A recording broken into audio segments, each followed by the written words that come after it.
August 7th, 1944. The Normandy hedgerows, 3 miles south of Mortain. The sound reaches Obergefreiter Klaus Weber before anything else. Not the sharp crack of Mauser rifles. Not the buzzsaw shriek of an MG-42. This is different. A deeper, rhythmic thump, thump, thump that resonates in his chest cavity like a second heartbeat. Each report carries a physical weight that seems to press against his eardrums. Klaus crouches lower behind the stone wall bordering the sunken road, his fingers white-knuckled around his Kar 98K, and tries to identify the source. He can't. The sound is everywhere and nowhere. It echoes off the bocage hedgerows, those ancient earthen walls topped with gnarled trees that turn every field in Normandy into a fortress. His squad, what's left of it, huddles in the narrow lane, 8 men from the original 40 who crossed the Channel coast 6 weeks ago. Gefreiter Manfred Koch, the baker's son from Hamburg, presses against the opposite wall. His lips move in what might be prayer. Then Klaus sees it. 200 metres down the road, where the lane curves past Bouchard's burned farmhouse, the corner of the stone wall simply disintegrates. Not chips, not cracks. The limestone explodes into powder and fragments, a hole the size of a dinner plate appearing in the 200-year-old masonry. Another impact, 3 metres left. Another hole. The wall is being systematically demolished, stone by stone, and whatever is doing it hasn't even found their position yet. Panzerbuchse, Manfred's voice cracks on the word. Anti-tank rifle? Klaus shakes his head. He's seen what the British boy's AT rifle does to stone. This is something else. The holes are too big, too clean, and the rate of fire is impossible for any anti-tank rifle he knows. The third impact hits the wall directly in front of Gefreiter Hans Zimmermann. The stone doesn't just break, it vaporizes. The round punches through 18 inches of limestone and dirt like it isn't there, and Hans Zimmermann ceases to exist from the chest up. The supersonic projectile creates a pink mist where his torso used to be before the body even understands it's dead. What remains topples sideways, and Klaus feels hot droplets spatter across his face. He doesn't scream. None of them do. They've been in combat for 6 weeks. They've seen death. But this is different. This is industrial, impersonal. A machine designed to erase human beings from existence with the casual efficiency of a factory press. Rückzug! Unteroffizier Dietrich screams from somewhere behind them. Retreat. But retreat where? The sunken road runs straight for 50 metres before the next intersection. 50 metres of absolute exposure to whatever nightmare weapon the Americans have zeroed on their position. Klaus risks a glance over the disintegrating wall. 300 metres across the open field. He spots it. An American half-track, the M3 personnel carrier they've learned to recognise. But this one has been modified. Mounted in the rear bed, behind an armoured shield, sits the largest machine gun Klaus has ever seen. The barrel is as thick as his wrist.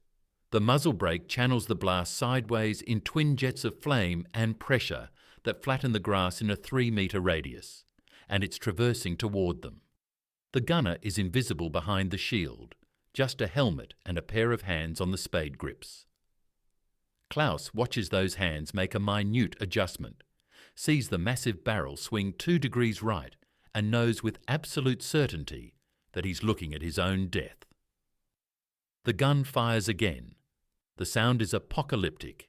Each round creates a shockwave Klaus can feel in his bones, a subsonic thump that accompanies the supersonic crack of the projectile. The wall erupts in a continuous stream of impacts now, the gunner walking his fire along the length of their position like a gardener watering plants. Limestone, earth, and human beings receive the same treatment, obliteration. Unteroffizier Dietrich makes his decision. Laufen, jetzt, they run. Klaus vaults the disintegrating wall and sprints for the hedgerow 30 metres across the field. His boots slip in the August mud. His lungs burn. The thump, thump, thump continues behind him, a rhythm that sounds almost lazy, almost casual, like the weapon has all the ammunition in the world and all the time to use it. Gefreiter Werner, running 5 meters to Klaus's left, makes it 20 meters before a 50 caliber projectile finds him. Klaus doesn't see the impact. He's focused on the hedgerow, on survival, on the next 10 meters. But he hears the wet, meaty sound of the round transiting Werner's body. Something hot and wet sprays across Klaus's right arm. He doesn't look. He doesn't slow down. 15 meters to the hedgerow. The gun shifts fire. Klaus hears it tracking, hears the impacts walking across the field toward him. Explosive puffs of earth marking each strike. 10 meters. 5 meters. He dives headfirst into the thorny embrace of the bocage, feeling branches tear at his uniform, feeling the blessed earth rise up to meet him. The firing stops. In the sudden silence, Klaus can hear his heart hammering, can hear Manfred sobbing somewhere in the undergrowth, can hear the American half-track's engine idling across the field, a diesel purr that sounds almost peaceful. Klaus pulls himself deeper into the hedgerow, thorns drawing blood from his hands and face. He doesn't care. He's alive. Out of 8 men in the sunken road, he counts 4 voices in the hedgerow, 4 survivors. The American weapon, whatever devil's machine it was, killed half his squad in under 30 seconds. Behind them, the half-track's engine revs. It's moving up, claiming the ground they abandoned. Klaus can hear American voices now, calling to each other in that strange, casual English that sounds almost cheerful. They're not even excited. This is routine for them. Another hedgerow cleared, another German position neutralized, another 50 meters of France reclaimed. Manfred crawls up beside Klaus, his face white except where splattered blood makes a red mask. "What was that?" he whispers. "What the hell was that?" Klaus has no answer. In 6 weeks of combat, he's faced American rifles, American mortars, American artillery, American tanks, and American air power. He's watched friends die in a dozen different ways. But this was something new, something that made their stone walls into paper, their cover into concealment, their defensive positions into coffins. 50 caliber, Unteroffizier Dietrich says, sliding into position beside them. His voice is flat, dead, the tone of a man who's just had a fundamental assumption about warfare destroyed. The Americans call it the 50 caliber. Oberleutnant Werner warned us about it in the briefing. I didn't believe him. 50 caliber, Manfred repeats. That's just a machine gun caliber. We have machine guns. The MG42 is not like that. Dietrich's laugh is bitter. Not even close to that. Klaus wipes blood from his face. Hans Zimmermann's blood, Werner's blood. He doesn't know and doesn't want to know. And listens to the American voices growing louder. They're moving up with infantry now, consolidating the position, preparing for the next push. Somewhere in the distance, more of those devil guns open fire, their distinctive thump, thump, thump echoing across the Norman countryside like the beating of monstrous hearts. In that moment, Klaus Weber understands something that German High Command hasn't yet fully grasped, something that will take another year of retreat and defeat to drive home. The Americans haven't just brought more men and more tanks to this war. They've brought a different philosophy of violence. More fire, more metal, more ammunition than any military in history, all delivered with industrial efficiency and mechanical precision. The 50 caliber machine gun isn't just a weapon. It's a statement.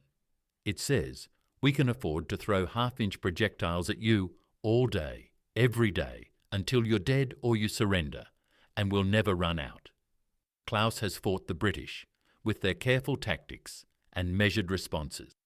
He's fought the Soviets with their human waves and desperate courage. But the Americans?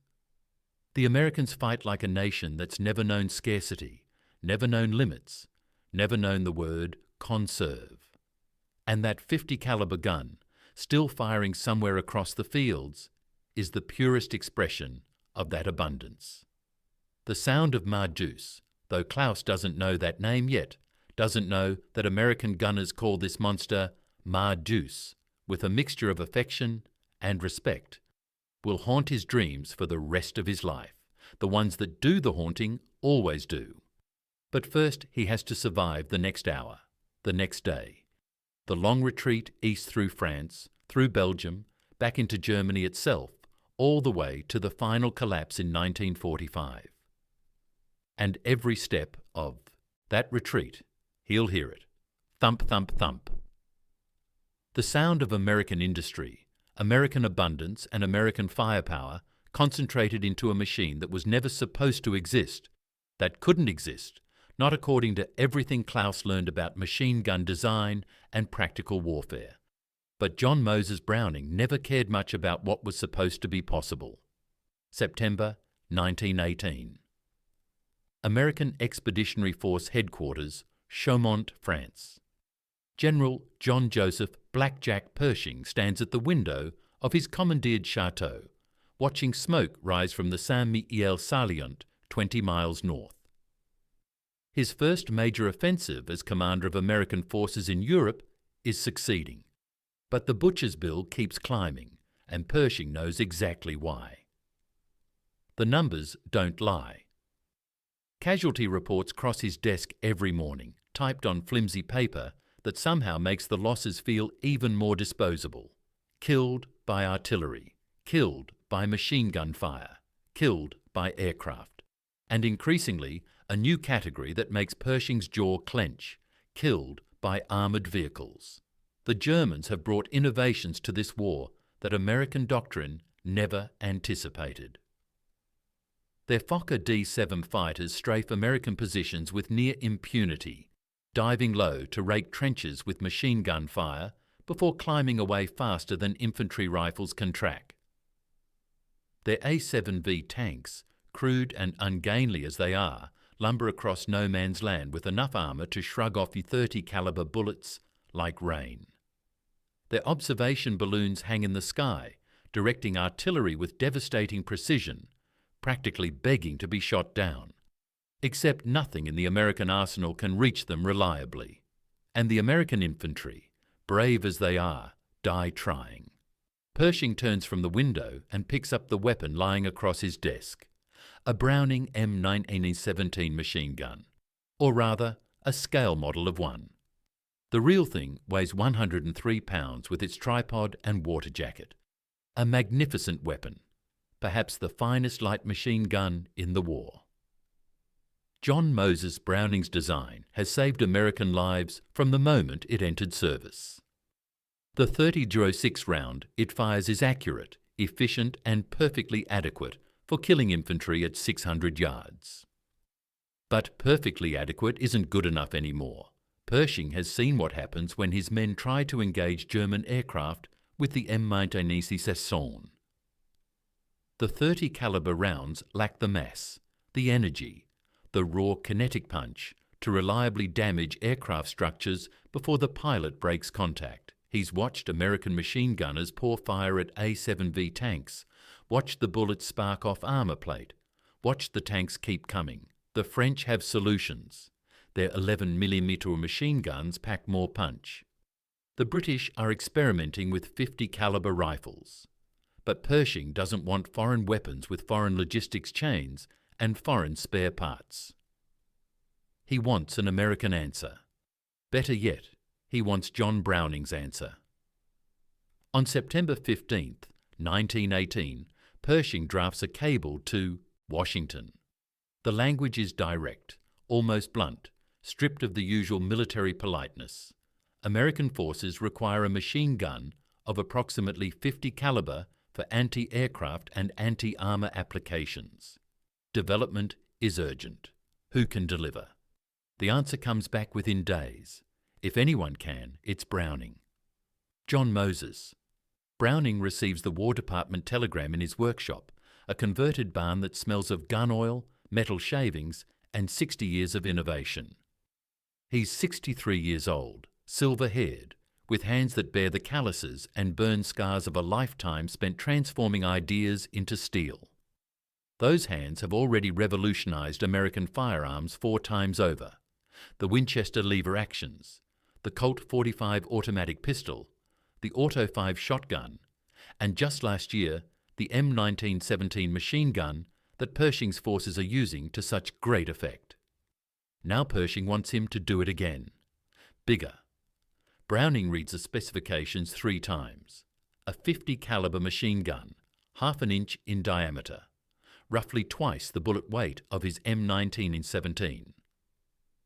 Roughly 3 times the kinetic energy, capable of engaging aircraft, armour and fortifications, reliable enough for military service, light enough for mobile deployment. Oh, and the War Department would very much appreciate it if he could have a working prototype ready for testing by the end of the year. It's October. That gives him roughly 10 weeks. Most engineers would blanch at the timeline. Browning simply nods and sets to work. The fundamental problem is one of scale and physics. You can't simply bore out an M1917 to 50 caliber and call it finished. The forces involved increase exponentially, not linearly.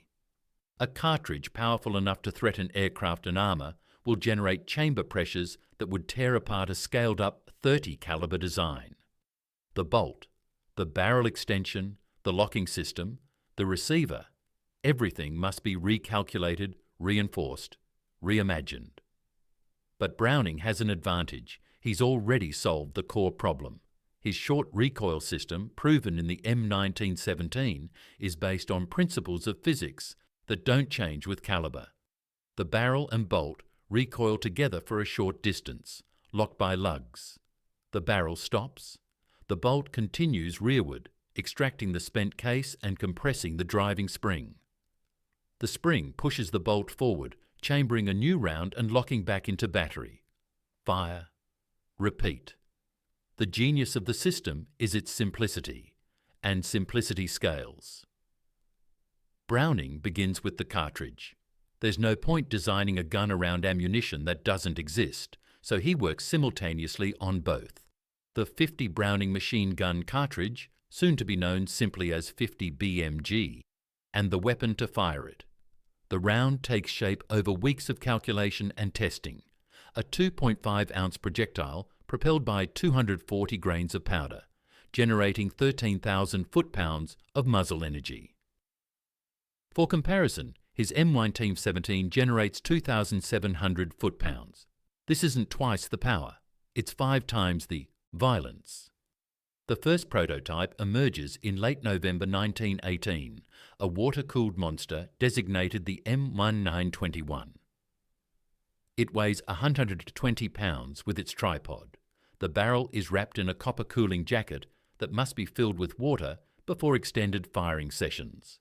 The receiver is massive, overbuilt, designed to contain forces that would destroy lesser weapons. On November 11, 1918, the armistice is signed. The Great War ends. Most weapons development programs would die right there. No more war, no more urgency, no more funding. But the military brass who witnessed Browning's first demonstrations understand they're seeing something that transcends any single conflict. This isn't just a weapon. It's a new category of firepower. The early tests are almost comical in their one-sidedness. Browning sets up captured German armour plate at 200 yards. The 30 caliber M1917 plinks against it uselessly. The 50 caliber M1921 punches through like the steel isn't there, leaving clean holes with petalled edges where the metal simply surrendered to physics. They test it against aircraft fuselage materials, against engine blocks, against concrete fortifications. The results are consistent. The 50 BMG cartridge, delivered by Browning's reliable action, destroys everything it touches. But the M1921 is too heavy, too cumbersome, too dependent on water cooling. Browning knows it, the Army knows it. So the development continues through the 1920s. Refinement after refinement, iteration after iteration. The water jacket comes off, replaced by a heavy air-cooled barrel with radiating fins. The weight drops. The rate of fire increases. The design becomes more modular, more adaptable. By 1933, 15 years after Pershing's original request, the weapon reaches its final form, the M2 Browning machine gun. It weighs 84 pounds without the tripod.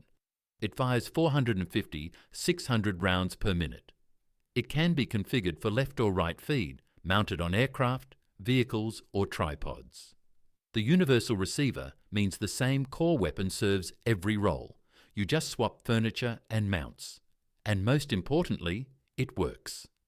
In the mud of training ranges, in the heat of desert tests, in the cold of winter exercises, the M2 fires and fires and fires, eating belts of ammunition with mechanical indifference, converting 50 BMG cartridges into violence at a rate that makes the old M1 1821 look quaint. John Moses Browning doesn't live to see his creation's finest hour. He dies in 1926, collapsing in his Belgian workshop while working on yet another firearm design. But his .50 caliber machine gun, his answer to Pershing's problem, will serve for the next century and beyond. Because Klaus Weber, huddled in a Norman hedgerow in August 1944, isn't facing a weapon. He's facing John Browning's ghost, delivered at 2,900 feet per second, 450 times per minute, from a machine that was designed to kill aircraft and instead proved it could kill absolutely anything.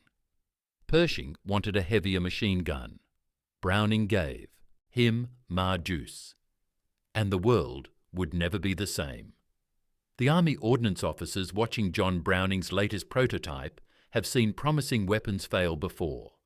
They've seen brilliant designs choke on their first belt of ammunition, seen revolutionary mechanisms jam after 50 rounds, seen engineers make excuses about tolerances and environmental conditions, and bad luck.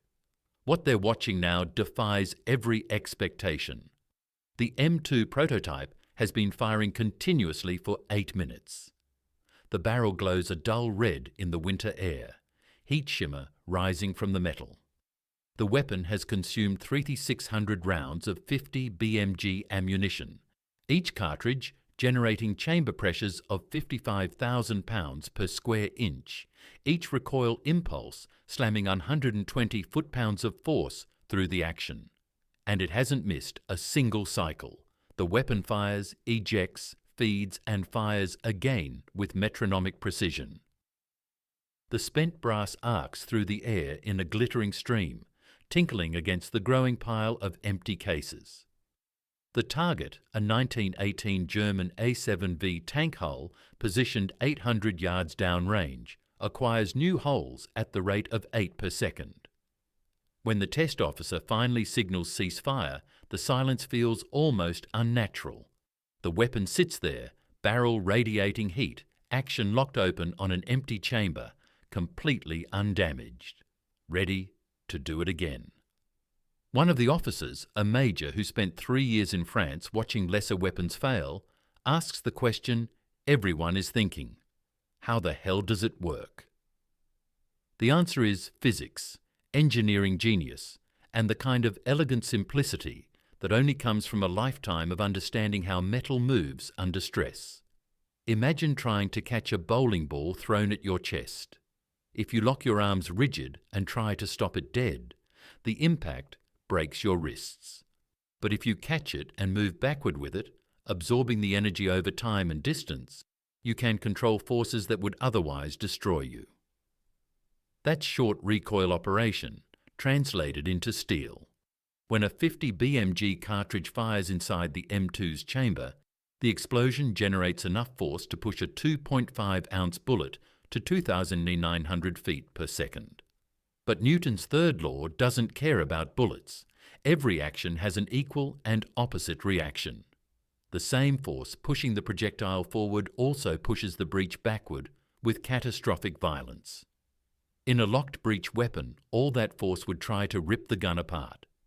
The bolt would attempt to open while chamber pressure was still lethal, potentially detonating the next round in the feed tray or blowing the weapon to pieces. Browning's solution: let the barrel move. Ask any veteran who served with the M2 Browning, and chances are you'll hear the same story.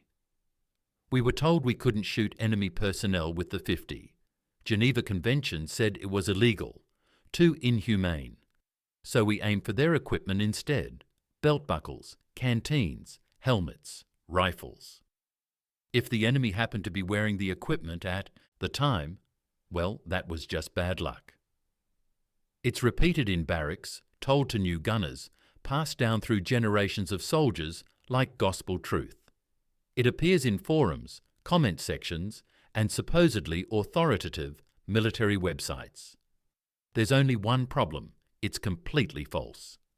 The Geneva Conventions, neither the 1929 version in effect during WPE nor the 1949 revision that followed, contain no prohibition on caliber size for anti-personnel use, no restriction on .50 caliber specifically, no clause about machine guns being too powerful for use against human targets. The actual laws of war prohibit weapons that cause superfluous injury or unnecessary suffering. Things like poison gas, exploding bullets designed to fragment inside the body, or weapons that cause injuries impossible to treat. A clean bullet wound, even from a half-inch projectile, doesn't qualify. It's horrific, yes. Inhumane, perhaps.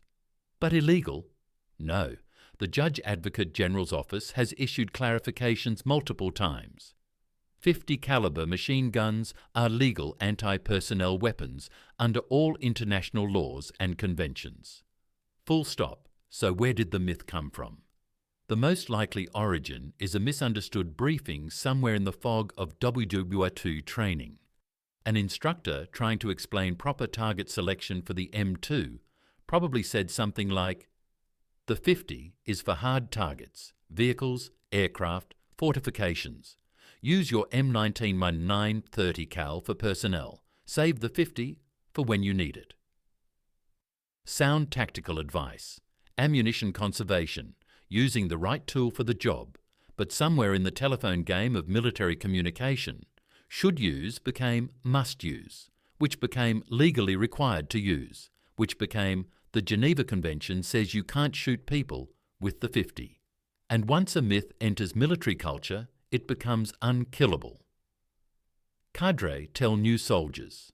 New soldiers become veterans and tell the next generation. The lie calcifies into tradition. Why does it persist? Partly because it makes a good story. The idea of American gunners finding a loophole, technically following rules while absolutely destroying the enemy. It fits the narrative of American cleverness and legalistic thinking applied to warfare. But there's a darker reason. The myth persists because it makes the truth more palatable. Because what the .50 caliber actually does to human beings is so catastrophic that soldiers instinctively feel like it should be illegal. Gefreiter Ernst Becker, 352nd Infantry Division, learns the truth about .50 caliber fire on June 8, 1944, 2 days after D-Day. His company occupies a stone farm building near Carentan, the kind of structure that sheltered Norman farmers for 300 years. With walls 3 feet thick. It feels safe. It isn't. The first .50 caliber round hits the wall at chest height and penetrates 18 inches before the limestone stops it. Dust explodes from the impact point. The second round hits 6 inches left and punches. All the way through, 3 feet of stone, mortar and history, before exiting the interior wall and embedding itself in the opposite side. Becker and his squad mates realise with crystalline clarity they're hiding inside a structure that provides exactly zero protection against American heavy machine guns. This is the real terror of the M2, not that it kills, every weapon kills, but that it fundamentally changes the infantry equation. Throughout military history, soldiers have understood, get behind something solid and you're safer. Stone walls, buildings, berms, logs, vehicles. Cover reduces your vulnerability. The .50 caliber makes that calculus obsolete. field fortifications that stop rifle fire disintegrate under 350 calories. Walls that provide protection against the MG42 might as well be paper. The sandbag positions German infantry doctrine considers adequate required triple thickness when facing Deuce. Vehicle armour that shrugs off small arms fire develops fatal holes. A German training document from late 1944, recovered near Aachen, includes this guidance. When engaged by American 12.7mm weapons, standard cover is insufficient. Seek terrain defilade, reverse slope, deep ditches, below-grade positions, or withdraw beyond 200 metres. Wall and building positions should be considered compromised. Read that again. Withdraw beyond 3/4 of a mile. That's the respect German tactical doctrine learned to give the M2. But the physical penetration is only half the equation. The other half is pure psychology. Listen to recordings of 50 caliber fire, and you'll hear why it terrorizes. The report isn't sharp like a rifle or the ripping canvas shriek of an MG42.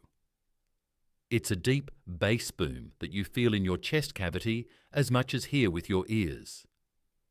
Each round creates a shockwave, a pressure pulse that announces something very large is coming toward you very fast. And unlike the MG42's 1200 RPM blur, the M2's slower 450-600 RPM cadence lets you hear individual shots. You can count them. You can track them. You can hear the gunner walking fire toward your position. Thump, thump, thump, and know with terrible certainty that the next round might be the one with your name on it. Sergeant James Henderson, 2nd Armoured Division, describes the effect. We'd set up the 50 and fire a few bursts, not even aiming at the Germans necessarily, just letting them know we had it. You could watch them change their whole plan. They'd been moving up to attack. Suddenly they're digging in or pulling back. The sound alone was worth a platoon of riflemen. This is battlefield psychology at its purest. The M2 doesn't just kill, it paralyzes enemy decision-making, forces tactical changes, denies terrain without firing a shot. By mid-1944, German forces have developed specific tactics for dealing with 50 caliber positions, outlined in captured tactical manuals. Never attack directly. The effective range and penetration make frontal assaults suicidal. Use artillery. The M2 position becomes an artillery priority target, same as an anti-tank gun or mortar position. Flank with infantry. Small teams with Panzerfausts or grenades, moving through dead ground. Wait for nightfall. The M2's main advantage is range and accuracy. Both diminish in darkness. If you can't counter it, avoid it. Route around confirmed 50 cal positions whenever possible. That last point is telling. German infantry learns to treat Deuce positions the way they treat minefields, as terrain denied, to be avoided rather than contested. An interrogation report from September 1944 captures this evolution. A captured Hauptmann from the 12th SS Panzer Division tells his interrogator, "Your 50 caliber machine gun changes how we fight. Against your 30 caliber, we advance by bounds, use suppressive fire, close the distance. Against the 50 caliber, we call for artillery. It is not an infantry problem. It is a combined arms problem. You have made a squad-level weapon that requires battalion-level assets to counter." That's the real reason Germans hated the M2, not because it was illegal. It wasn't. Not because it was inhumane by the standards of war, questionable, but because it was asymmetric. It gave American squad leaders firepower that forced German companies to completely change their tactical approach. By war's end, US Army operational research studies produce estimates.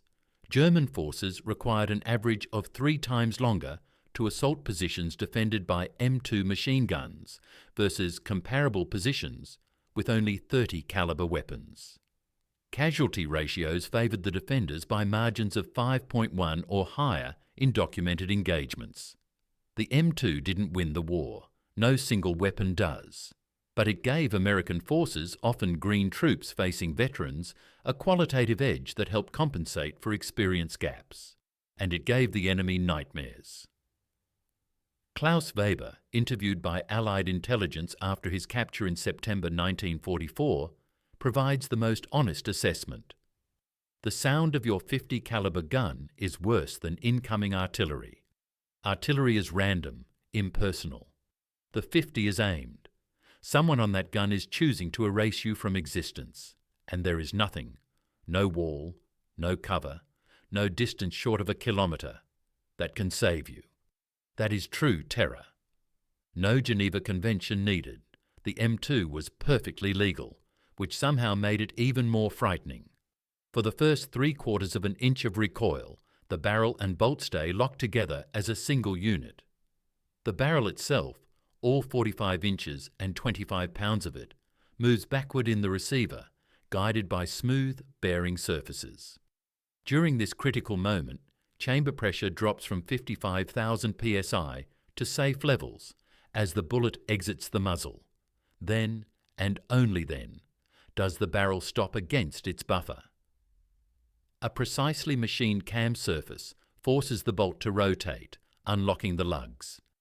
Now the bolt is free to continue rearward alone, extracting the spent case and ejecting it through the port. As it travels back, it compresses a massive driving spring, storing energy like a mechanical muscle. The spring releases. The bolt slams forward, stripping a fresh round from the belt, ramming it into the chamber.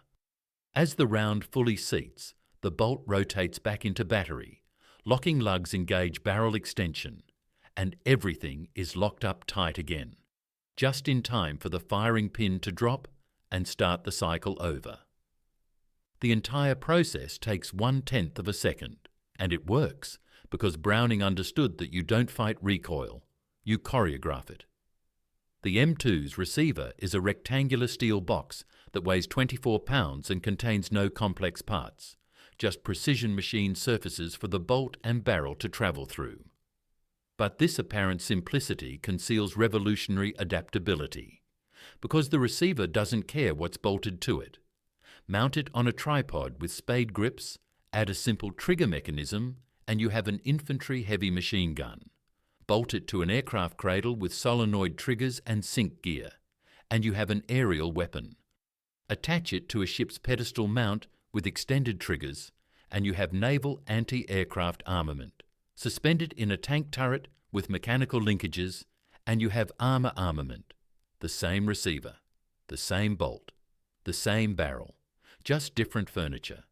Previous machine gun designs required unique configurations for each application. An aircraft gun was fundamentally different from an infantry gun, but the M2's modular philosophy meant one production line could supply every branch of service. One spare parts chain could support every platform. One training program could qualify gunners for every mission. This wasn't just clever engineering, it was logistics genius that would prove decisive when America needed to arm for global war. Open the M2's top cover and you'll notice something unusual. The feed mechanism works from either side. Most machine guns are stubbornly one-handed. Belt feeds from the left, empty cases eject right, and that's that. Tank designers and aircraft engineers learned to work around these limitations, sometimes mounting guns awkwardly or adding complex belt chutes just to accommodate fixed feed directions. Browning said, "Why?" The M2's feed mechanism uses a sliding block actuated by the bolt's motion. Flip a few parts around, adjust the belt guides, and suddenly your left feed gun becomes a right feed gun. For aircraft designers trying to mount weapons in wing roots or nose positions, this flexibility was revolutionary. For tank designers balancing ammunition storage with crew space, it was a godsend. P-47 Thunderbolt fighters mounted 4 50 cals in each wing, 4 left feed on one side, 4 right feed on the other, all ammunition feeding inboard toward the fuselage where the cans were stored. Try that with a fixed feed weapon, and you'd need complex crossover systems that add weight, complexity, and failure points. The M2 just did it. No fuss, no compromise. The M1921 prototype required water cooling because nobody knew if air alone could handle 0.50 BMG heat generation. The water jacket added weight and complexity. You needed to carry water, monitor levels, prevent freezing in winter and boiling in summer. By 1933, metallurgy and barrel design had advanced enough to eliminate the jacket entirely. The M2's barrel was simply heavier, a thick-walled tube with external fins to maximise surface area.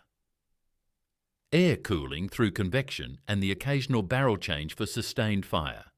This single change, heavy barrel, no water, made the weapon practical for vehicle mounting. Half-tracks, jeeps, light tanks, patrol boats, platforms that couldn't carry water supplies could now carry Deuce. The tactical applications exploded overnight. The Aberdeen officers watching that January 1933 test didn't just see a machine gun perform. They saw the solution to a decade of doctrinal questions. How do we arm our aircraft against improving enemy fighters? How do we give tanks infantry suppression capability? How do we provide anti-aircraft protection for frontline units? The answer was sitting there on the test mount, barrel still glowing, chamber still slightly smoking. One weapon. Universal application. Absolute reliability. And in 1933, with storm clouds gathering over Europe and Asia, with German rearmament accelerating and Japanese expansion spreading across the Pacific, the timing couldn't have been more perfect.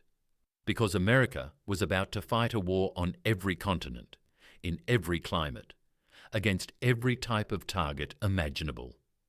And Deuce was ready. November 8, 1942. Beach red, Fadala, French Morocco.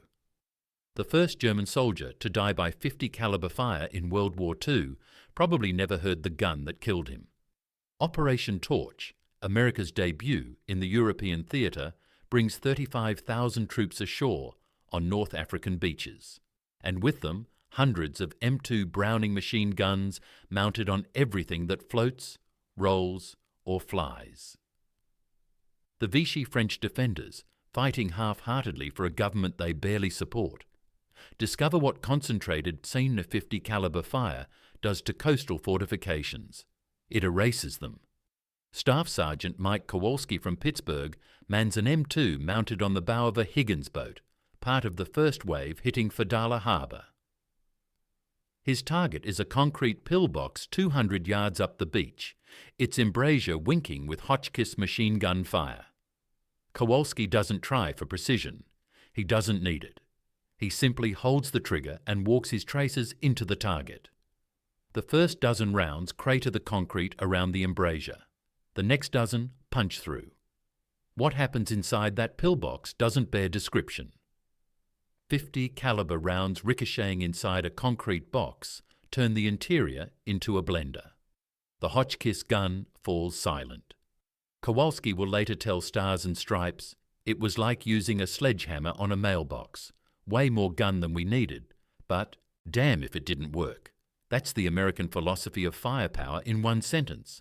By the time German forces counterattack through Kasserine Pass, they've heard rumours about the American heavy machine gun. Prisoners have mentioned it. Intelligence reports have noted it. But knowing something exists and experiencing it are entirely different things. Oberst Ludwig Bauer, commanding a Panzergrenadier battalion in the 21st Panzer Division, watches his half-tracks advance toward American positions and encounters Deuce at scale for the first time.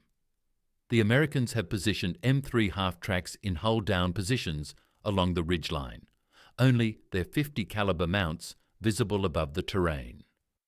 Bauer's force outnumbers them. He has 15 vehicles to their 7. He has veteran troops who conquered France and drove to the gates of Moscow. He has momentum, initiative and orders to break through to the supply depot at Thala. What he doesn't have is an answer to sustain .50 caliber fire. The engagement opens at 800 yards. The American gunners fire in controlled bursts, 6 to 9 rounds, shift aim, 6 to 9 more. At this range, the 8mm Mauser machine guns Bauer's troops carry are marginal at best. The MG-42s can reach out to 800 yards, but their 8mm rounds lack the mass to reliably penetrate vehicle armour. The 50 BMG doesn't have that problem. Bauer watches his lead half-track take fire. The armour-piercing rounds, black-tipped death travelling at 2,900 feet per second, punch through the vehicle's 8mm side armour like aluminium foil. The half-track slews sideways, smoke pouring from the engine compartment. The crew bails out and goes to ground. His second vehicle tries to manoeuvre, presenting the frontal armour. Better, 12 mm are thick, sloped. But the American gunner simply adjusts, and at 800 yards, a dozen 50 caliber AP rounds turn the crew compartment into a kill zone. The half-track rolls to a stop, occupants no longer capable of evacuation. Bauer orders smoke and withdrawal. He's lost 4 vehicles and 30 men in 8 minutes, and his force hasn't closed to within effective range of the enemy. That night, he writes in his after-action report, American heavy machine gun, caliber approximately 12.7 millionths, displays range and penetration characteristics previously associated only with anti-tank rifles. Recommend armoured vehicles avoid engagement at ranges beyond 400 metres, unless supported by direct-fire artillery. The report circulates through Wehrmacht intelligence channels. Most commanders file it away, assuming Bauer encountered a fluke, an outlier, an exaggeration born of defeat. They'll learn differently. Lieutenant Robert Rosie Rosenthal rides in the ball turret of the B-17F Rosie's Riveters, part of the 100th Bomb Group's doomed mission to Regensburg. Around him, 146 flying fortresses drone through German airspace, in a formation so vast it takes 17 minutes to pass any given point. The Luftwaffe comes to meet them. FW-190s and Bf-109s attack in waves, head-on passes that close at a combined speed of 600 miles per hour. This is the killing ground, beyond fighter escort range, deep in German airspace, where American bombers must rely on their own defensive armament.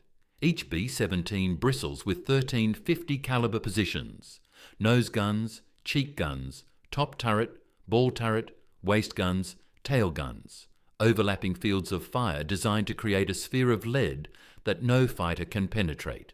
Theory says this works. Practice is about to test theory. Rosenthal sees the first FW-190 at 2 o'clock high, rolling into its attack dive. The fighter's cannon spark 20mm shells that can kill a B-17 in a single burst.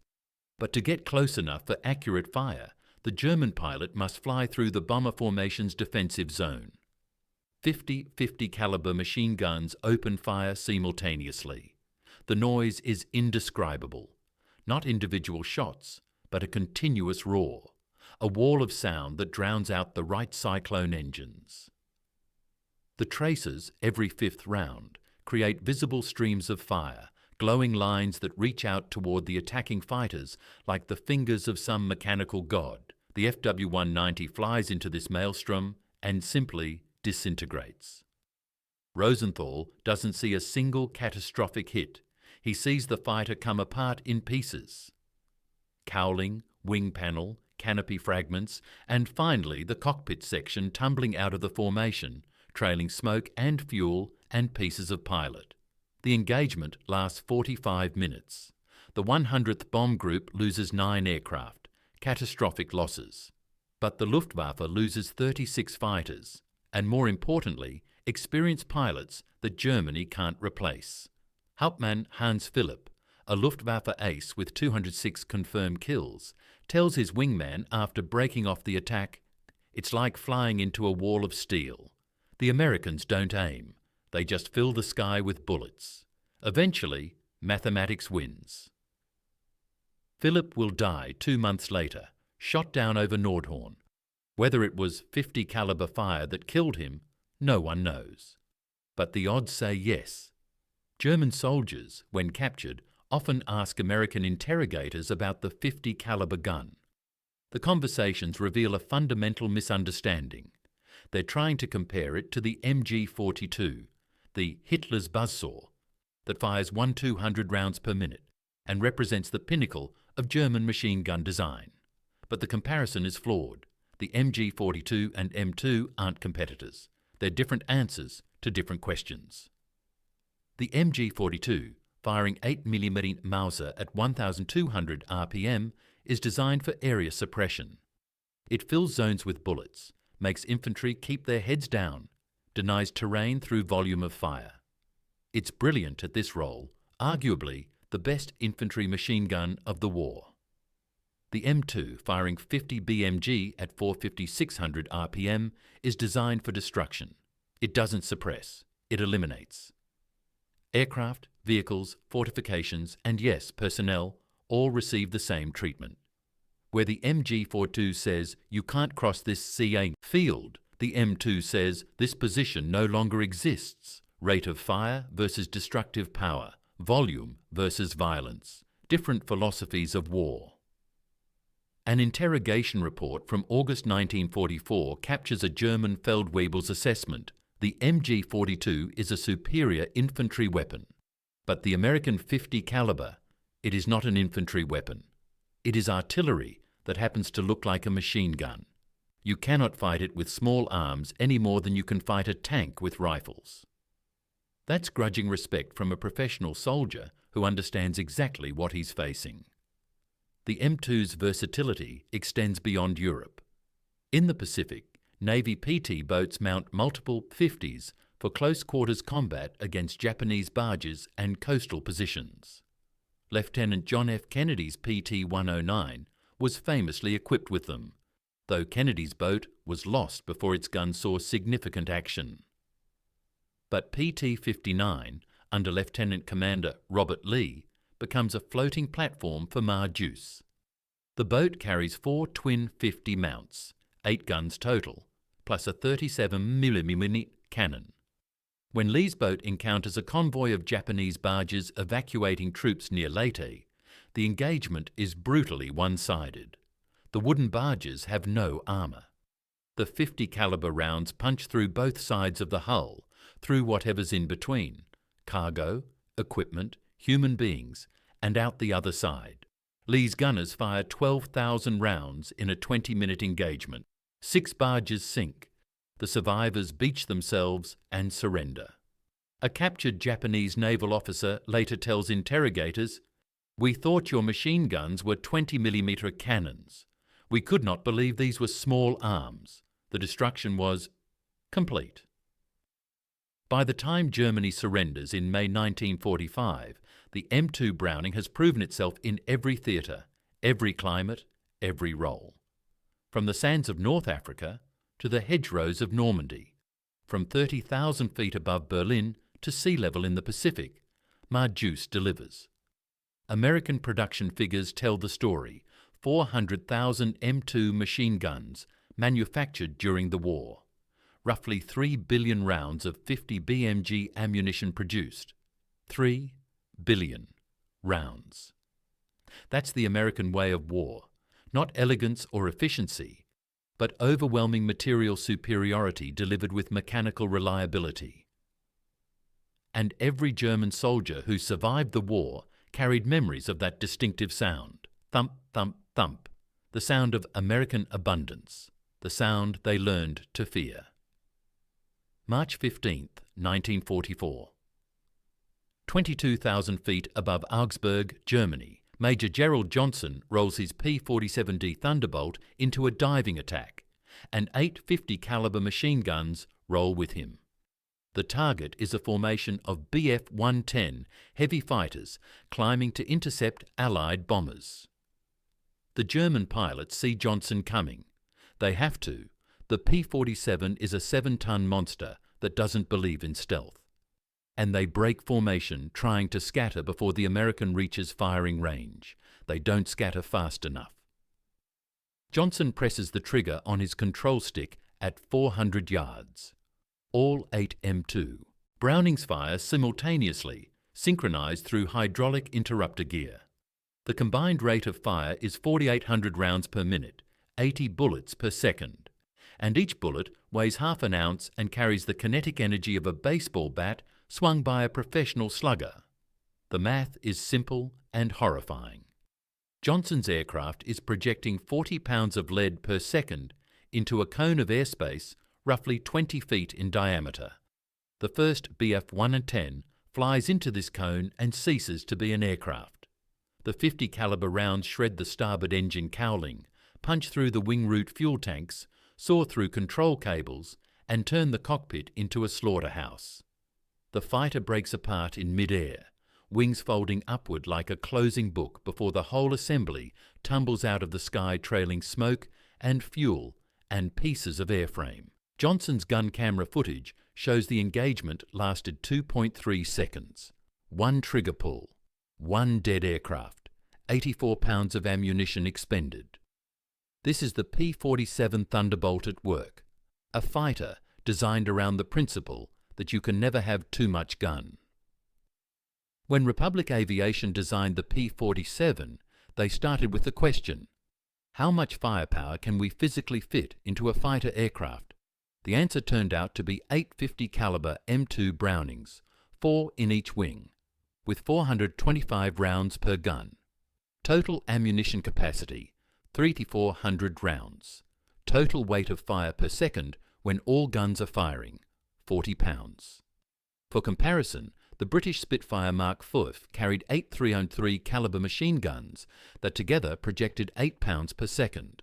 The German FW190 carried 4 20mm cannons and 2 7.92mm machine guns. Impressive, destructive power, but only 180 rounds total for the cannons, meaning 3 seconds of sustained fire before the main armament was empty. The P-47 could fire continuously for 30 seconds before running dry. This wasn't an accident. American aviation doctrine took a fundamentally different approach to aerial gunnery than European powers. The Germans and British, operating under tight material constraints, favoured heavy cannons. Fewer rounds required to destroy a target, therefore less ammunition weight, therefore better aircraft performance. The Americans, unconstrained by material shortages, asked, why choose? Why mount cannons with 180 rounds when you could mount 50 caliber guns with 3,400 rounds? Yes, individual rounds were less destructive, but if you could put 8 times as many rounds into the air, who cared about individual destructive power? And the 50 BMG, despite being just a machine gun round, turned out to be devastatingly effective against aircraft. The AP and API, armour-piercing incendiary, variants could penetrate engine blocks, fuel tanks, and cockpit armour. The high velocity meant flat trajectory and predictable ballistics. And the sheer volume of fire compensated for the difficulty of aerial gunnery. Lieutenant Colonel Francis Gabby Gabreski, the top P-47 ace, in Europe with 28 confirmed kills, explained it simply. The Krauts had to hit you. We just had to get close. 850s hosing down a target area. Something's going to connect. Law of averages. If the P-47 was firepower concentration, the B-17 Flying Fortress was firepower distribution. Boeing's engineers faced a different problem. How do you defend a large, slow bomber operating hundreds of miles behind enemy lines? The answer was to turn the aircraft into a flying hedgehog, so heavily armed that attacking it became suicidal. The B-17G, the definitive late-war variant, carried 13 50 caliber positions, twin cheek guns in the nose, twin chin guns under the nose, twin waist guns on each side of the fuselage, twin tail guns, a top turret with twin guns, a ball turret underneath with twin guns, a single gun in the radio compartment. Each position covered specific arcs of fire. Together, they created overlapping fields that theoretically left no dead zones. Any fighter attempting an attack would face multiple 50 caliber streams simultaneously. Theory met practice over Germany, and practice was written in blood on both sides. Oberleutnant Heinz Knoke, a Luftwaffe ace who survived the war with 33 confirmed kills, described attacking B-17 formations in his memoir. You see the bombers ahead, perhaps 50 aircraft in formation. You think, how can I miss such large targets? Then you close to firing range and the entire formation lights up, muzzle flashes everywhere, traces creating a web of fire. You fly into this and either you are very lucky or you are very dead. There is no skill involved at this point, only luck. The numbers support Knoke's assessment. During the costly daylight bombing raids of 1943-44, the Luftwaffe lost fighters at rates they couldn't sustain. The Americans lost bombers, terrible losses, missions where 10 to 15% of aircraft failed to return. But the Luftwaffe lost experienced pilots, and Germany couldn't replace them. A single B-17 formation of 36 aircraft fielded 468 50 caliber machine guns. When German fighters attacked, hundreds of guns fired simultaneously. The traces alone were psychologically devastating. Visible streams of fire that let you watch death reaching out toward you. Hauptmann Hans-Joachim Marseille, before his death in 1942, called the American bomber boxes Fliegenden Festungen mit zu vielen Zähnen, flying fortresses with too many teeth. If the B-17 spread its 50 caliber guns across multiple positions, the Douglas A-26 Invader concentrated them in one devastating package. The attack bomber variant mounted 8 50 caliber M2s in the nose, all fixed forward, all firing simultaneously. For ground attack missions, this created an entirely new category of aircraft, the gun platform with bombs as a secondary armament. Captain Robert Mitchell, flying A-26 in the Pacific, described engaging a Japanese supply convoy. We came in low, maybe 200 feet, and opened up, all 850s firing. The traces looked like a solid beam of light. We hit a truck and it just vaporized. Didn't explode, didn't burn, just came apart under the impact. We didn't need the bombs. The guns alone were enough. The A-26 could carry 400 rounds per gun, giving it sustained firepower of 32 pounds per second for 15 seconds of continuous fire. Against soft targets, trucks, buildings, personnel, this was apocalyptic. Aircraft-mounted M2s pushed the weapon's development in ways ground versions never did. The need for synchronized fire through propeller arcs, the demands of high-altitude cold, and the desire for maximum rate of fire led to the AN-M2 variant. Changes included lighter bolt and operating components to increase cycle rate to 750 Fries 850 RPM simplified barrel change mechanisms, though aircraft guns rarely needed field changes, modified feed systems to handle the vibration and G-forces of aerial combat, electrical heating elements for high-altitude operations. These modifications migrated back to ground versions over time, improving the entire M2 family. The question haunted US military planning. Should we switch to 20mm cannons like everyone else? The British had the Hispano 20mm, the Germans had the MG 151-20 and MG FF. The Japanese had the Type 99. All were effective, all were proven, and all offered more destructive power per hit than 50 caliber. But every analysis reached the same conclusion: stick with the 50. The reasons were practical. Ammunition capacity, 300-400 rounds of 50 cal versus 180 rounds of 20 mm in the same weight. Reliability. The M2s worked. Cannon systems were finicky, prone to jamming logistics. America was already producing billions of 50 Posses BMG rounds. Training. Gunners were already qualified on the M2 versatility. The same gun served ground, naval, and air forces. Most importantly, the 50 cal was good enough. Not optimal for every situation, but adequate for all of them. And in a global war fought across every theatre simultaneously, adequate for everything beat optimal for something every time. By war's end, American aircraft had fired an estimated 1.8 billion rounds of 50 BMG ammunition in air-to-air and air-to-ground combat. The 8 guns of the P-47, the 13 positions of the B-17. the concentrated nose armament of the A-26, all prove that John Browning's 1918 design scaled to roles he never imagined. And German pilots who survived the war carried one consistent memory: the sight of muzzle flashes lighting up a bomber formation, the traces reaching out like fingers, and the sudden, terrible understanding that you were flying into a wall of steel. Some walls you can't fly through. Fort Knox, Kentucky, July 1943. The brass cartridge sitting on Colonel William Crisp's desk looks deceptively simple. A 4-inch cylinder of copper-washed steel topped with a pointed projectile. It weighs less than 4 ounces. It costs the Army roughly 48 cents to manufacture, and it's about to redefine what pointies caliber means. Chris picks up the round carefully, examining the tip. Instead of the standard copper jacket, this projectile wears a black coating. Underneath the jacket, a hardened steel core waits to meet German armour plate. M2 armour piercing, the ordnance technician explains, penetrates 3/4 of an inch of rolled homogeneous armour at 500 yards. Vehicle hulls, aircraft engine blocks, concrete fortifications, it'll punch through. Chris sets down the black-tipped round and picks up the next one. This tip is silver-coloured, painted with a distinctive marking. M1 incendiary, magnesium compound in the nose cavity, ignites on impact. Fuel tanks, ammunition stores, wooden structures, anything flammable.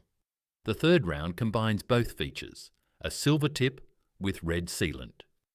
M8 armour-piercing incendiary, does both jobs, penetrates, then ignites whatever's on the other side. Chris understands immediately. This isn't just ammunition variety, it's tactical flexibility loaded into a belt. A gunner can engage armour with AP, switch to incendiary for fuel trucks, alternate between them for maximum effect. One weapon, infinite applications, determined by what you feed it. How fast can we produce these? Chris asks. As fast as you can use them, sir? The 50 BMG cartridge family evolved faster than the M2 itself, a constantly expanding toolkit that made the gun more lethal with each variant. M2 ball, the baseline, a 709-grain full metal jacket bullet travelling at 2,900 to 10 feet per second, generating 13,104 foot-pounds of muzzle energy. Effective against personnel, light vehicles and structures. Not specialised, but devastatingly effective through sheer kinetic force. M2 armour piercing, black tip, a hardened steel core wrapped in copper jacket. The core concentrates force on a smaller impact area, allowing penetration of armour that would stop ball ammunition. At 500 yards, it punches through 0.75 inches of steel plate. At 200 yards, over an inch. German half-tracks, Japanese bunkers, Italian tankettes, all vulnerable. M1 incendiary, silver tip. A magnesium igniter in the projectile nose, triggered by impact. The round doesn't just hit, it ignites. Fuel storage, ammunition dumps, aircraft on the ground, wooden fortifications. The round creates fire where fire causes maximum damage. M8 API, silver with red seal. The hybrid. Armour-piercing core with incendiary payload. It penetrates armour, then ignites fuel, ammunition, or hydraulic fluid on the other side. This became the standard loading for anti-aircraft and anti-vehicle work. Why choose between penetration and fire when you can have both? M20 APIT, red tip, armour-piercing incendiary tracer. The API ran with a tracer element in the base that burns for 1,500 yards. The gunner can watch his rounds reach out, adjust fire in real time, and walk tracers into the target. Every fifth round in a standard belt was APT, creating those distinctive rope of light streams that terrified enemy forces. By 1945, a standard loading for anti-vehicle work was 4 M8 API, 1 M20 APIT, repeat. Continuous armour-piercing incendiary fire with built-in trajectory reference. While ammunition engineers multiplied the M2's lethality, vehicle designers multiplied the guns themselves. The M45 Maxim quad mount, officially the multiple caliber 50 machine gun carriage, M45, mounted 4 M2 Brownings on a single powered turret. The system appeared on M16 half-tracks, creating mobile anti-aircraft platforms that could also devastate ground targets. Technical specifications don't capture the visceral impact. 4 50 caliber machine guns, synchronized fire, combined rate of 2,400 rounds per minute, all controlled by a single gunner seated behind a computing site.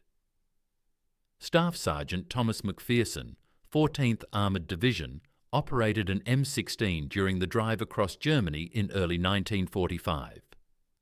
We called it the Meat Chopper. Official name was something else, but every crew called it the Meat Chopper. 450s firing together. It didn't sound like a weapon. It sounded like the world ending. The Maxim mount's electric traverse and elevation motors allowed the gunner to track aircraft with precision impossible for manual mounts. But the system proved equally devastating against ground targets. German infantry caught by quad 50 yards fire simply ceased to exist as organised units. An after-action report from March 1945 describes an M16 engaging German infantry in a tree line. Engagement duration approximately 20 seconds, estimated 800 rounds expended, enemy casualties estimated 40 to 60. Enemy resistance ceased immediately. One vehicle, 20 seconds. An infantry platoon eliminated. The M2 Browning emerged from W2 essentially unchanged, proof of design excellence. But ammunition development accelerated, transforming an already lethal weapon into something approaching science fiction. Chrome-lined barrels, 1950s. The barrel, not the action, was the M2's limiting factor for sustained fire. Chrome plating the bore increased barrel life by 300%, reduced cleaning requirements, and maintained accuracy through extended firing sessions. A chrome-lined barrel could fire 10,000 rounds before accuracy degraded. Earlier versions needed replacement at 3,000. Raufoss Mk211, multi-purpose, 1980s. Developed by Norwegian company Nammo, this round combined 3 effects in one projectile: armour-piercing, explosive, and incendiary. A tungsten penetrator punches through armour, followed by a high-explosive charge that detonates inside the target, followed by incendiary zirconium powder that ignites everything. Against armoured vehicles, Raufoss penetrates, explodes internally, and sets fire to fuel and ammunition. Against aircraft, it destroys structural components, detonates in fuel tanks, and ignites hydraulic systems. Against personnel in cover, the effect is apocalyptic.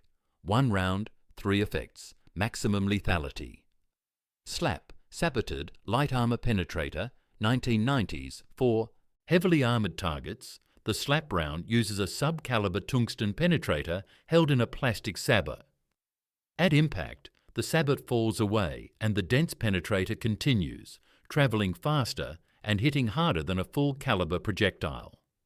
SLAP penetrates over an inch of armour at 500 yards, making the M2 lethal against infantry fighting vehicles and light armoured personnel carriers. The gun John Browning designed in 1918 can now defeat armour that wouldn't exist for 70 years.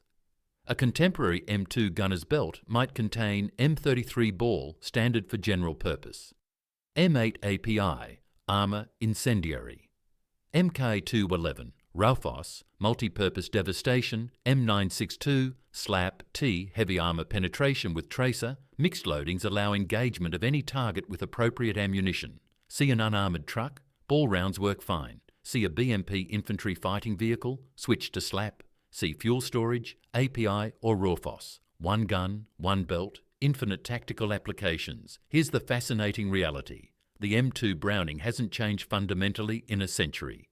The bolt design, the short recoil system, the feed mechanism, all essentially identical to the 1933 version. But the ammunition has evolved through 6 generations, each multiplying the weapon's lethality. The gun is the same. What it fires has become exponentially more lethal. This is the opposite of normal weapons development, where platforms constantly upgrade while ammunition remains static. The M2 proved so reliable, so adaptable, that engineers focused on ammunition instead, knowing that whatever new round they developed, Deuce would fire it reliably. And fire it she did. From incendiary rounds setting Japanese fuel dumps ablaze in WW2, to Raufoss rounds defeating Soviet BMPs in Afghanistan, to slap penetrators punching through ISIS technical armour in Iraq, the ammunition evolved, but the gun remained. Colonel Christ, examining those first AP and incendiary rounds in 1943, couldn't have imagined Raufoss or slap. But he understood the principle: give a reliable weapon better ammunition, and you multiply combat effectiveness without retooling production, retraining gunners, or redesigning tactics. It's the most American approach possible. If it works, don't replace it. Just make it more lethal. November 28, 1950, Chosin Reservoir, North Korea. 35 degrees. Corporal Raymond Davis's hands have gone numb. Not the pins and needles numbness of poor circulation, but the deep, bone-cold numbness that precedes frostbite. He can barely feel the M2's charging handle as he racks it for the third time in 10 minutes. The gun fires twice and stops, frozen. Around him, the Chinese 9th Army Group is launching human wave attacks against the surrounded 1st Marine Division. In the darkness, bugles sound, a noise that will haunt Marine veterans for decades. Thousands of Chinese infantry surge forward through the Korean mountain passes, betting that American firepower will fail in the Arctic cold. Most American weapons are failing. M1. Garen's jam as lubricating oil congeals in the cold. Bars freeze after a few rounds. Mortars crack from thermal stress. The carefully maintained arsenal of WW2 vintage weapons meets an environment they were never designed for. But not Deuce. Davis pours a canteen of precious hot coffee over the M2's action, a trick the old sergeants taught him.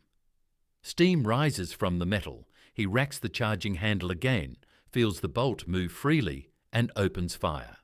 The gun runs. For the next 6 hours, as the temperature drops to 40 degrees, as Chinese infantry attack in waves that seem infinite, Davis's M2 fires continuously. He changes barrels 3 times, the frozen metal burning through his gloves. He feeds belt after belt through the action.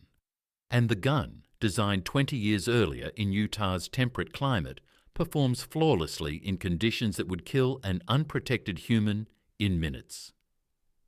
When dawn breaks and the Chinese withdraw, Davis's position is an island of brass casings in a sea of snow turned red. His M2, barrel still glowing despite the Arctic air, has fired an estimated 11,000 rounds through the night. The weapon that defeated Germans in France just saved Marines in Korea. Korea proved the M2's environmental versatility. If WW2 tested the gun across theatres, Korea compressed those tests into a single peninsula. Arctic winters, tropical summers, mountainous terrain, and an enemy doctrine built on overwhelming infantry mass. The M2 answered every challenge. Mounted on M4 Sherman tanks, WW2 veterans themselves, the 50 cal became the primary weapon for breaking up Chinese infantry attacks.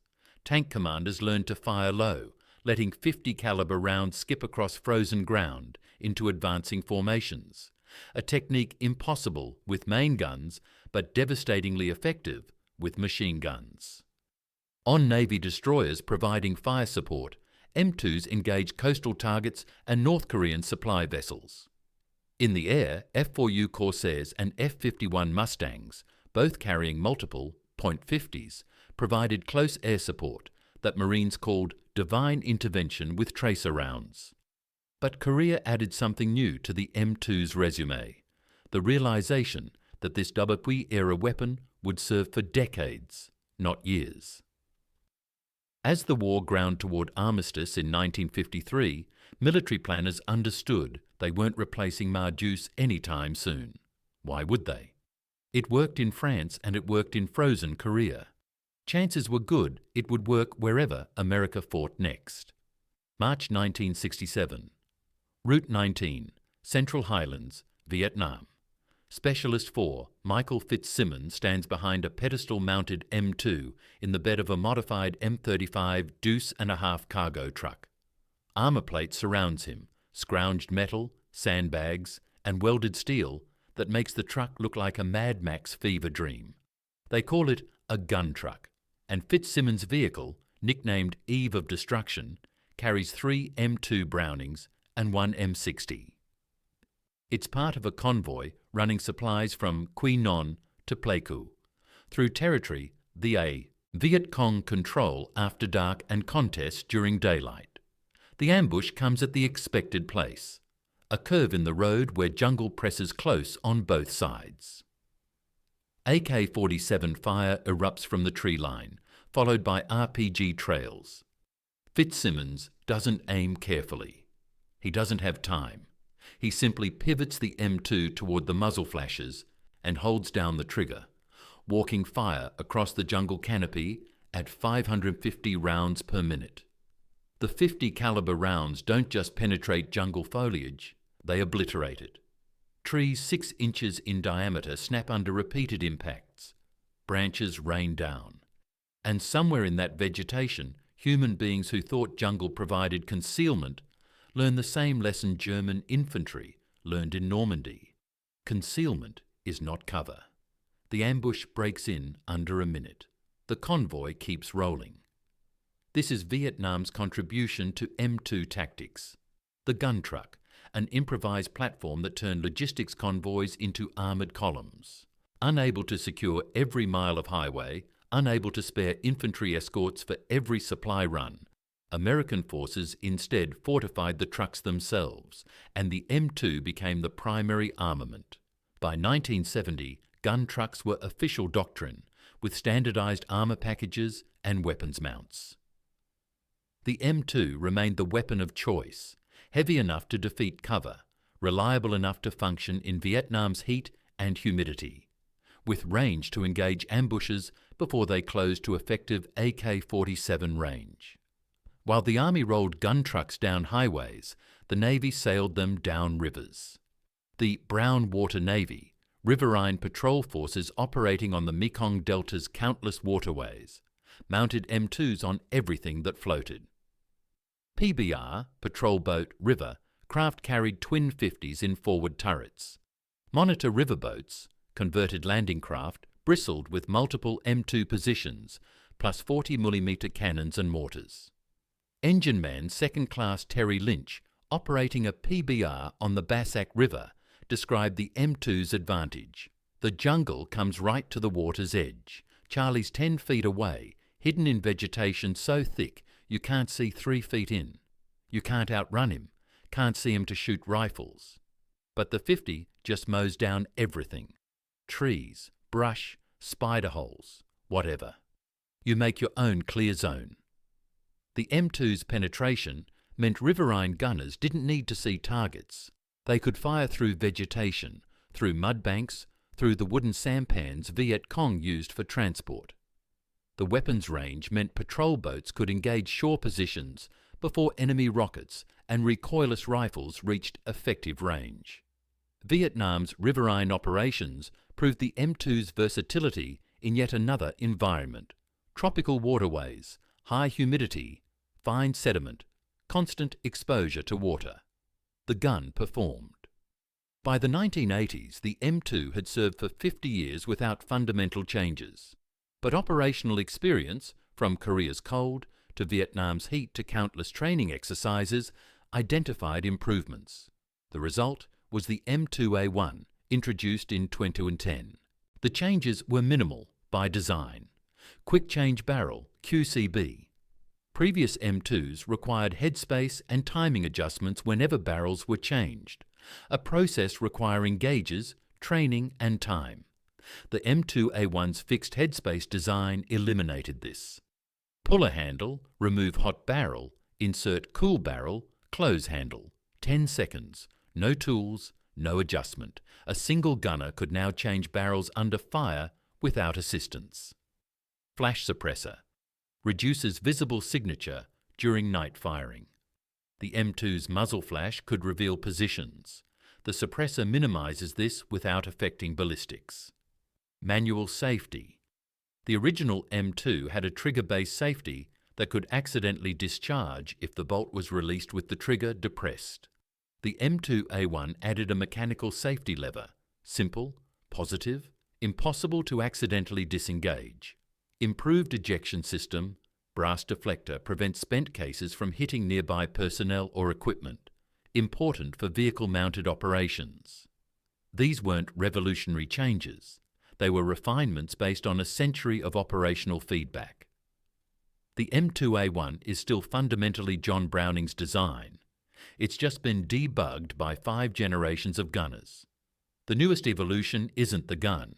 It's where you put it. Remote weapon stations, RWS, like the Common Remotely Operated Weapon Station, CROWS, mount an M2 on a vehicle roof with a camera, laser rangefinder, and electric traverse and elevation motors. The gunner sits inside the armoured hull, watching a screen, aiming with a joystick, firing with a button. Same M2, same ammunition. But now the gunner isn't exposed to enemy fire, isn't vulnerable to the environment, and can engage targets from the protection of the vehicle interior. In Iraq and Afghanistan, RWS-mounted M2s became standard on mine-resistant ambush-protected MRAP vehicles. The gunner who would have been standing in a turret hatch, exposed to snipers, RPGs and IEDs, instead operates from inside, while Deuce does the same job it's done for a century. Sergeant First Class Marcus Williams, operating an MRAP-mounted CROWS in Helmand Province, 2011. Same gun my grandfather used in Korea, same gun my dad used in Desert Storm. Now I'm using it from inside the vehicle with thermal sights and a laser rangefinder. The gun hasn't changed. Everything around it has. From Chosin's frozen hell to Vietnam's jungle rivers to Iraq's urban ambushes, the M2 Browning remained constant. Tactics evolved, platforms changed, technology advanced, but Deuce stayed the same. Because it worked in 1933, and it worked in 1950, and it worked in 1967, and it worked in 2011. Some designs transcend their era. They become permanent fixtures, reference points around which everything else evolves. The M2 Browning is one of these rarities, a weapon so fundamentally sound that generations of engineers looked at it and concluded we can improve the ammunition, we can improve the mount, we can improve the sights. But the gun itself? The gun is fine. Staff Sergeant David Belavia's MRAP rocks from an RPG impact as his convoy pushes into the city's industrial district. Through the armoured glass, he sees muzzle flashes from a 3-storey building 400 metres ahead.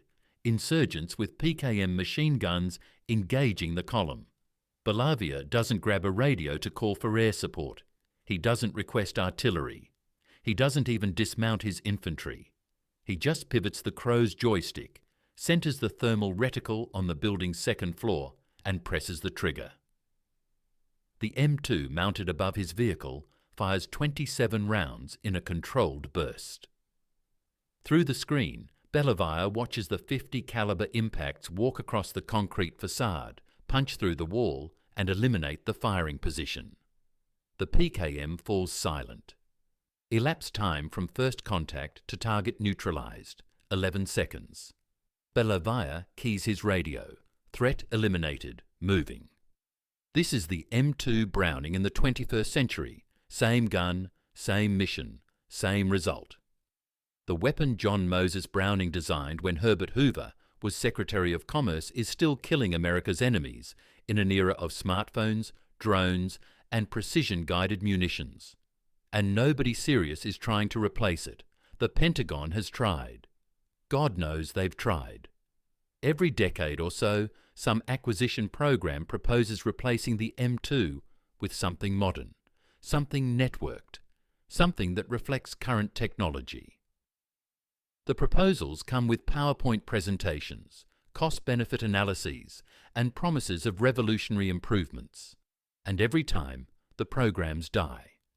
The XM806 lightweight 50 caliber machine gun 2000s promised 40% weight reduction through advanced materials, would have made the M2 more portable, easier to deploy.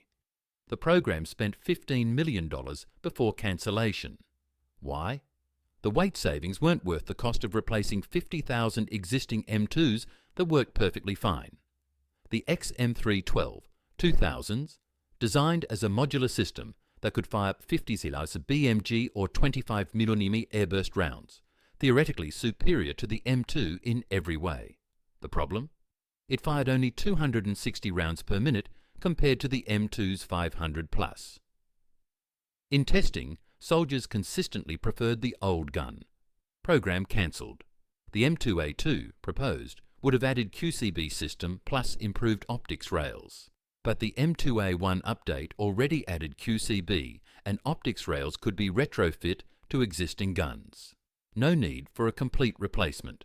The pattern is consistent. Proposed replacements either cost too much for marginal improvements, or they actually perform worse than the system they're meant to replace. And beneath all the technical justifications lies a simple truth. Why spend billions replacing a weapon that still does its job perfectly?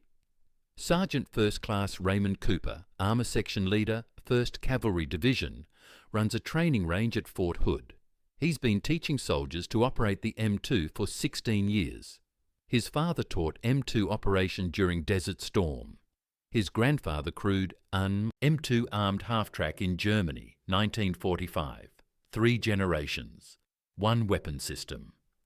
The knowledge base is insane, Cooper explains. Every NCO knows this gun inside and out. Every armourer can fix it blindfolded. Every logistics chain stocks parts. You can pull an M2 from a museum, and any E5 with a cleaning kit can make it run. Try that with a new system. This institutional knowledge is worth billions in hidden value. Training materials exist for every possible scenario. Troubleshooting procedures have been refined through a century of use. Parts commonality means one spare parts inventory supports ground vehicles, aircraft, watercraft, and static positions. A new weapon means new training pipelines, new maintenance procedures, new logistics chains, new troubleshooting manuals, new institutional knowledge built from scratch. The M2 comes with a century of accumulated wisdom already paid for. Afghanistan's mountain warfare provided the ultimate test of the M2's modern relevance. In the thin air of Helmand Province's high valleys, the 50 caliber's long range proved decisive. Combat Outpost Keating, October 2009. Outnumbered American forces used M2s to engage Taliban positions at ranges exceeding 1,000 metres, beyond effective range of M4 rifles, M240 machine guns, or Taliban small arms. The 50's ability to reach out and destroy distant positions made the difference between defence and annihilation. Captain Justin Sachs, who commanded during the battle, "The 50's gave us reach the Taliban couldn't match. They'd set up mortars at 1-200 metres, thinking they were safe. We'd hit them with the 50's and watch them scatter." That weapon saved lives by keeping the enemy beyond effective range. Urban combat in Iraq presented different challenges. Close quarters, civilians, buildings. The M2 adapted. Precision fire through walls to eliminate specific rooms. Controlled bursts to disable vehicle-borne IEDs at checkpoints. Suppressive fire that convinced insurgents that fighting from that position was suicidal. Same gun, different tactics, consistent results. Here's what nobody talks about. The M2 is absurdly cost-effective. An M2A1 costs approximately $14,000 to manufacture. Expensive compared to infantry rifles, cheap compared to any modern weapon system. Compare this to Javelin anti-tank missile, $175,000 per round. Hellfire missile, $115,000 per round 30mm cannon system for vehicles, $300,000 plus per installation. The M2 fires rounds costing $5 each, depending on ammunition type, can engage everything from personnel to light vehicles to aircraft, requires minimal maintenance, and lasts for decades. From a pure cost-per-effect analysis, few weapons systems offer better value. You can destroy a $50,000 technical vehicle with $15 worth of 50 TARS caliber ammunition. And in a military budget measured in hundreds of billions, the ability to solve problems cheaply becomes strategically valuable. The M2's longevity isn't just American stubbornness. 43. Allied nations use the M2 or license-built variants. NATO standardization means British, Canadian, Australian and European forces all train on the same weapon system. This interoperability proved crucial in Afghanistan and Iraq, where coalition forces shared ammunition, spare parts, and even weapons themselves. A Canadian LAV-25's M2 could use American ammunition. An Australian Bushmaster's 50 could mount on a US gun ring. One weapon, one ammunition, one training standard, 43 militaries. Try coordinating that with 43 different modern weapon systems. In 2033, the M2 Browning will celebrate its centennial. Current projections suggest it will remain in frontline service. Think about that. A weapon designed when commercial radio was cutting-edge technology will still be killing enemies in an era of autonomous drones and directed energy weapons. This isn't nostalgia. It's not resistance to change. It's the recognition that some designs achieve a kind of permanence. They solve their intended problem so well that changing them isn't improvement, just difference. The M2 Browning fires a half-inch projectile at 2,900 feet per second with mechanical reliability. It did this in 1933. It does it today. It will do it in 2033 because physics doesn't change, metallurgy doesn't obsolete, and a properly designed machine, maintained and operated correctly, doesn't age. It just accumulates history. Deuce has accumulated a century of history, and she's not done yet. April the 30th, 1945. Torgau, Germany. The Elbe River. Klaus Weber walks toward the American checkpoint with his hands raised, his Soldbuch identification papers held in trembling fingers. Behind him, what remains of the Wehrmacht is disintegrating, units dissolving, soldiers discarding uniforms, officers burning documents. The war is ending. Everyone knows it. An American MP, impossibly young and impossibly well-fed compared to the gaunt German survivors, takes Klaus's papers and waves him toward a holding area. Klaus walks past American vehicles, Shermans, half-tracks, trucks, jeeps, all in perfect condition, all with full fuel tanks, all crewed by soldiers who look like they've never missed a meal, and mounted on nearly every vehicle, the gun. That gun, the 50 caliber. Deuce, 9 months since Klaus first heard that sound in the hedgerows south of Mortagne. 9 months of retreat across France, through Belgium, into Germany itself. 9 months of that distinctive thump, thump, thump following him like a mechanical heartbeat, always getting closer, never stopping. In the holding area, Klaus finds Manfred Kolk, the baker's son from Hamburg, who survived the same hedgerow. They don't embrace. They just nod. Two men who share a specific type of knowledge. "We lost," Manfred says. Statement of fact, no emotion.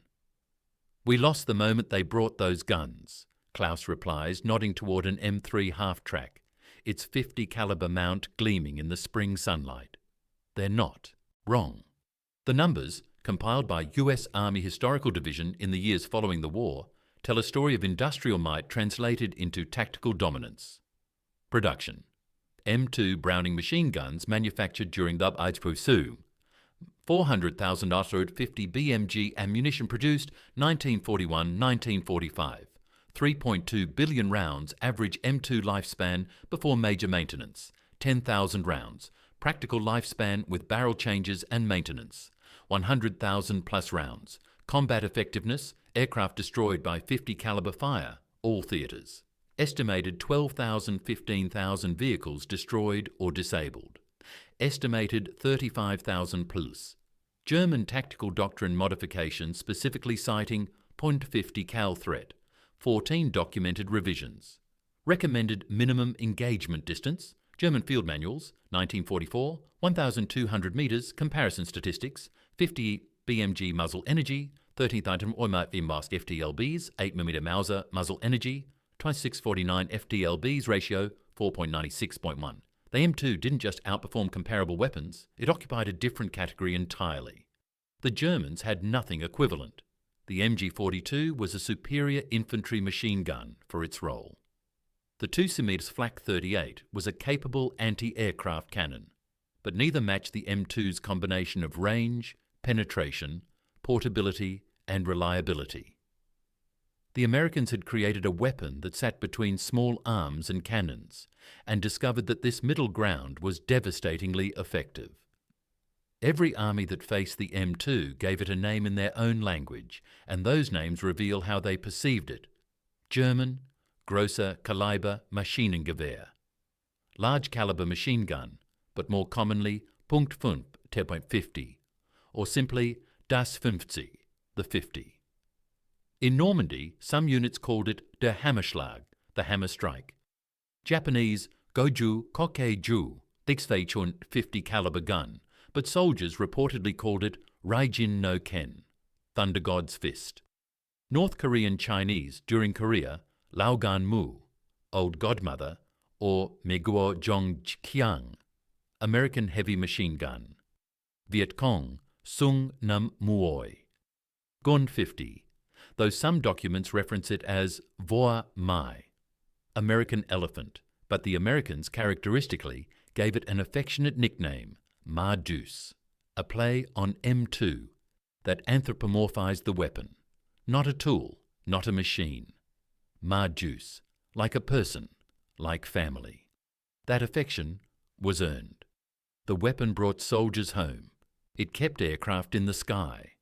It turned bad situations into survivable ones. The Germans called it the 50 with fear. The Americans called it Ma Deuce with love. Both names were appropriate. In the end, the M2 Browning represents something larger than one weapon system. It embodies the American approach to warfare that emerged in World War II and has continued through every conflict since. Material abundance over material efficiency. Why conserve ammunition when you can produce billions of rounds? Why use precision when you can use volume? The M2 fired 3.2 billion rounds in WW2, an amount that would have bankrupted most nations. America just increased production. Reliability over optimization. The M2 isn't the lightest possible .50 caliber gun. It isn't the fastest firing. It isn't the most accurate, but it's reliable enough, light enough, fast enough, and accurate enough for every mission. And reliability beats optimization when you're fighting on 6 continents simultaneously. Institutional longevity over cutting-edge technology. America could have developed new machine gun systems every decade. Instead, they perfected one design and supported it for a century. The accumulated knowledge, spare parts infrastructure and training base become strategic advantages in themselves. Firepower concentration over maneuver elegance. European military traditions emphasize maneuver, elan, tactical sophistication. The American tradition emphasized bring more gun than the enemy, use it liberally, win through material superiority. Not elegant, devastatingly effective. Klaus Weber, sitting in that holding area in April 1945, understood this instinctively. The Americans hadn't beaten Germany through superior tactics or warrior spirit.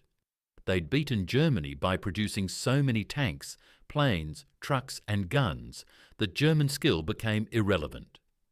And the 50 caliber machine gun was the perfect symbol of that abundance. A weapon so powerful it should have been rare, produced in such quantities, it became ubiquitous. Klaus Weber survived the war. He returned to his home in Bavaria to find it occupied by American forces. He worked as a translator for US Army administration, helped rebuild his town, married in 1947, raised 3 children. He died in 1989, 3 weeks after the Berlin Wall fell, having lived to see Germany reunified and prosperous. In his final years, his grandson asked him about the war. Klaus spoke reluctantly. Most veterans did. But when asked what he remembered most clearly, he didn't talk about the Eastern Front's brutality or the destruction of German cities. He talked about the sound. "That American machine gun," he said, "the heavy one, I can still hear it. That sound meant you were going to die, unless you were very fast and very lucky. We had good weapons. We had good soldiers. But that gun, it was like they brought a piece of the future to the battlefield, and the future always wins." Today, the M2 Browning serves with US forces in dozens of countries. It sits atop MRAPs in Africa, guards bases in the Middle East, equips Navy vessels worldwide, and trains new gunners at bases across America. The soldiers operating these weapons are 4 generations removed from the men who first fired them in anger. The enemies have changed, from Wehrmacht to North Koreans to Viet Cong to Iraqi insurgents to Taliban fighters. The platforms have evolved, from half-tracks to jet fighters to remote weapon stations.